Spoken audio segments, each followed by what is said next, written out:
अस्सलाम वालेकुम, I am doctor अना, फिज़ियोथेरेपिस्ट। आज का जो मेरा नेक्स्ट टॉपिक है वो बहुत इंटरेस्टिंग है और बहुत कॉन्सेप्चुअल है, जिसका नाम है कॉनकेव एंड कॉन्वेक्स रूल। तो सबसे पहले हम ये देख लें कि कॉनकेव क्या है। What is concave? कॉनकेव एक कर्व है जो इनवर्ड शो की जाती है, और जो कॉन्वेक्स है वो आउटलाइन सरफेस है। अब हम इसकी एग्जांपल ले सकते हैं बॉल की, कि अगर बॉल की जो सरफेस होती है वो आउटवर्ड होती है, कर्व लाइक होती है, ठीक है, जो उसकी शेप है आउटवर्ड कर्व को हम कहेंगे कॉन्वेक्स। और जैसे ही हम उसको कट करें बॉल को, जो अंदर की सरफेस होती है उसको हम कहते हैं कॉनकेव।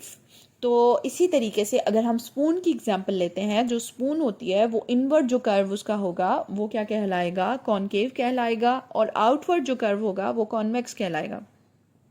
अब यही रूल, अब अगर हम जो है इसी शेप को बॉडी में कन्वर्ट करें तो कौन सी ऐसी शेप हैं जो कॉनकेव और कॉन्वेक्स कहलाती हैं? जो ह्यूमरस है वो हमारी कॉन्वेक्स कहलाती है, और जो हमारा स्कैपुला है वो कॉनकेव कहलाता है।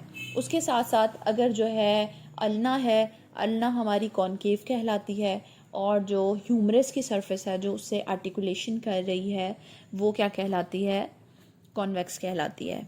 उसके बाद हमारे पास हिप में जो एसिटिब्यूलम है, जो हिप का एरिया है एसिटिब्यूलम, उसको हम क्या कहते हैं? कॉनकेव कहते हैं। और उसके साथ साथ जो हमारी फीमर बोन है वो उस क्या होगी? कॉन्वेक्स होगी। अब ये रूल कैसे अप्लाई होगा कि कॉनकेव एंड कॉन्वेक्स रूल कैसे बनाया गया है, ये कॉन्सेप्ट क्या है? दो तरह की सरफेसेस होती हैं, कॉन्वेक्स एंड कॉनकेव। कॉन्वेक्स जो है वो ऑपोजिट डायरेक्शन में मूव करता है, और जो कॉनकेव है वो सेम डायरेक्शन में मूव करता है। ये आपने दो बातें याद रखनी है कि ऑपोजिट डायरेक्शन में कौन सी मूव कर रही है और सेम में कौन सी कर रही है।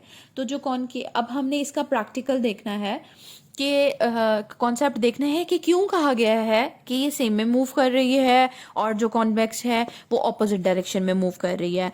तो अगर हम स्कैपुला को देखते हैं वो स्टेबलाइज है, और उसके साथ साथ जो ह्यूमरस है वो मूवेबल सरफेस है। तो हमें पता चल गया जो कॉन्वेक्स है वो मूवेबल सरफेस है।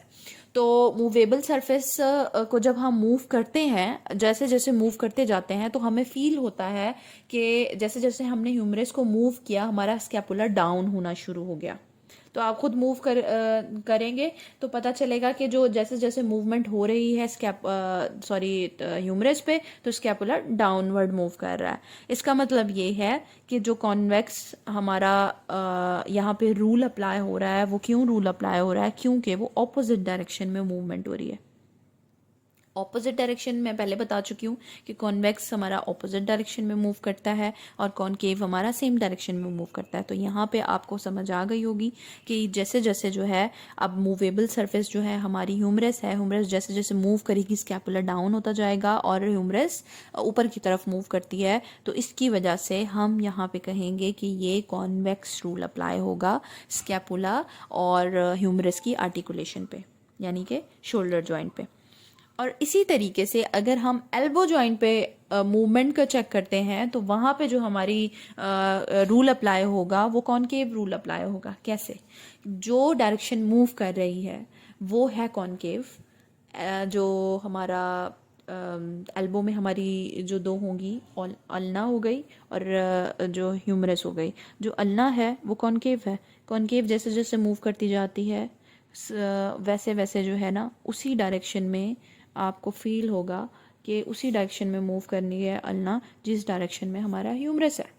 तो इसका मतलब ये है कि ह्यूमरस अपनी जगह पे है, वो मूव नहीं कर रहा और दूसरी डायरेक्शन में मूव नहीं कर रहा, वो सेम ही डायरेक्शन में है और उसके साथ साथ अल्लाह मूव कर रही है। तो हम कह सकते हैं कि जो कॉनकेव है वो सेम डायरेक्शन में मूव कर रही है, तो यहाँ पे जो रूल अप्लाई होगा वो कॉनकेव रूल अप्लाई होगा। तो इसी तरीके से ये बनाया गया है कॉनकेव एंड कॉन्वेक्स रूल। तो जैसे जो जो जो जॉइंट्स होते हैं, जो मूवेबल सरफेस होती है, उसी की बेसिस पे डिसाइड किया जाता है कि ये कॉनकेव रूल है या कॉन्वेक्स रूल है। तो आई होप कि आपको ये कॉन्सेप्ट समझ आया होगा। मज़ीद अगर आप इसके बारे में पूछना चाहते हैं तो आप मुझे कमेंट बॉक्स में बता सकते हैं। इंशाल्लाह जो मेरा नेक्स्ट टॉपिक होगा वो मोबिलाइजेशन पे है, जिससे हम बताएंगे कॉनकेव और कॉन्वेक्स रूल का क्या रिलेशन है मोबिलाइजेशन में और क्यों इम्पॉर्टेंट है ये। तो ये बहुत इंपॉर्टेंट टॉपिक है। इंशाल्लाह मैं फिर से हाजिर होंगी एक नए टॉपिक के लिए। तब तक के लिए मेरे साथ रहिएगा, मेरे चैनल को सब्सक्राइब करें, लाइक करें, शेयर करें, और फिर मिलते हैं एक नई वीडियो के साथ। अल्लाह हाफ़िज़।